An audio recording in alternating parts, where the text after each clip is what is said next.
Très bon réveil, une excellente journée à vous, amis téléspectateurs, en compagnie de nos programmes. Grégoire est bien avec nous. Bonjour Grégoire. Bonjour Aïcha. Ça va, vous allez bien ce matin? Très très bien, merci. Très bien. Alors, qu'est-ce qui marque les journaux aujourd'hui? Bien sûr Aïcha, scandale par-ci, scandale par-là. Le Covid-19 refait surface, mais cette fois-ci en compagnie de Dame Justice. Justement, Enquête quotidien en fait sa une ce matin. L'ancien ministre Mansour Faye était hier au niveau de la division des investigations criminelles où les raisons de son interdiction de quitter le territoire lui sont notifiées. Le ministre suspendu désormais à la mise en accusation qui doit être votée par l'Assemblée nationale, informe le journal. Il sera donc passible devant la Haute Cour de justice. En attendant, des acteurs culturels placés en garde à vue hier. La machine judiciaire s'emballe, dixit Enquête quotidien. Pour y voir beaucoup plus clair, c'est la Tribune quotidien qui parle de traque des présumés voleurs de milliards du Covid-19. Enfin, la machine activée, allez jusqu'au bout, s'exclame la publication du groupe des médias. Ngomnion, Baba Amdi, Abdoulaziz Mbaye et 10 autres personnes arrêtées. Des médias rappellent donc qu'il avait donné une contribution de 11 millions pour le fonds Force Covid-19.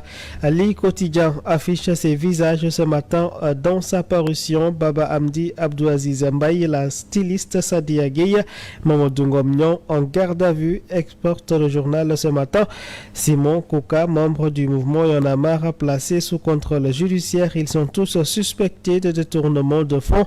La DIC frappe au cœur de la culture au bic rouge, s'il vous plaît. L'Indépendant quotidien sur ce parle donc de scandale Covid-Gate, justice Covid-Gate, gestion du fonds Force Covid-19 des arrestations. Aujourd'hui, la machine judiciaire s'est emballée hier avec les arrestations et auditions de plusieurs personnes citées dans le rapport de la Cour des comptes décembre 2022. Des milliards dépensés sans rapport avec la pandémie, des fautes de gestion et des infractions pénales constatées entre corruption, surfacturation, absence de justificatif, conflit d'intérêts entre autres.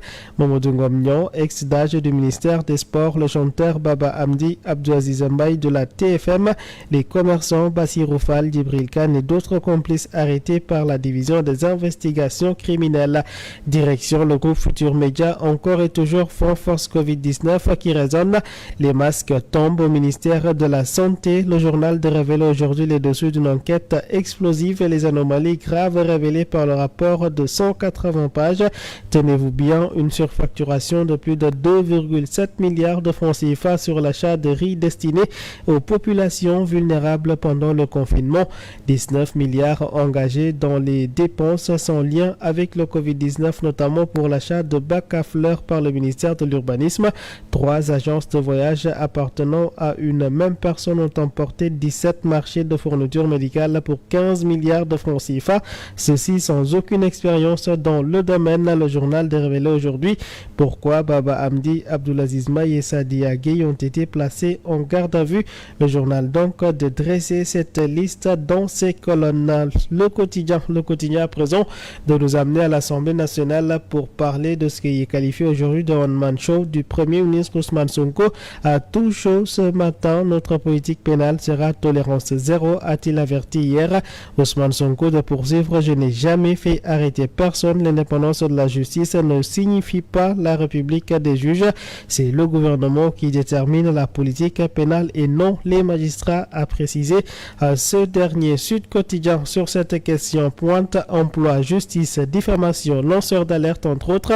Ousmane Sonko fixe sa ligne, informe le journal. Vox Populi quotidien dans la foulée de cette tribune de l'Assemblée nationale de noter que le PM défie l'opposition. Je suis politiquement indestructible, a averti Ousmane Sonko.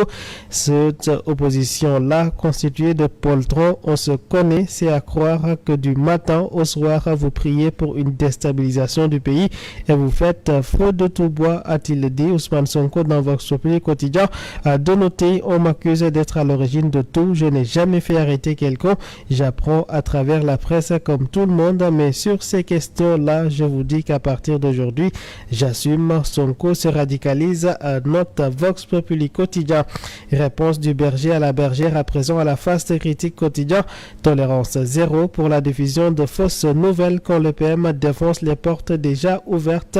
C'est le titre à la une de nos confrères. La séance des questions d'actualité de ce lundi boycottée par les députés de l'opposition a été l'occasion pour le Premier ministre de décréter la tolérance zéro pour la diffusion de fausses nouvelles. Certes, Ousmane Sonko a raison lorsqu'il dit que la liberté d'expression ne donne pas le droit de porter atteinte à l'honorabilité des personnes, mais il défonce ainsi les portes déjà ouvertes, d'autant qu'il n'y a jamais eu de tolérance sur ce genre de délit.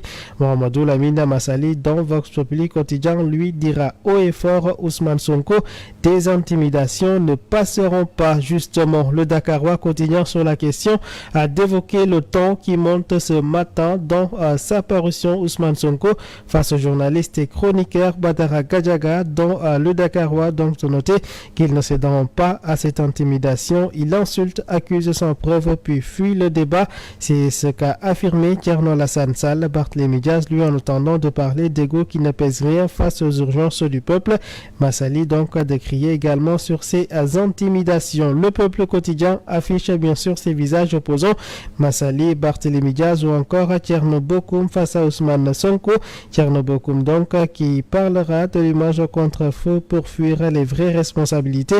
Ces intimidations de ne pas passer, nous ferons face. Dixit Massaly et Barthélémy Diaz donc de noter nos égos ne pèsent rien face aux urgences du peuple. Thierno Alassane Sall, Ousmane Sonko oser débattre au lieu de calomnier. Il n'y appartient pas au Premier ministre de menacer les journalistes qui ont fait leur travail. La presse va continuer à faire son travail comme à ses habitudes, dans les règles de l'art, dans l'éthique et la déontologie, mais pas sous la menace.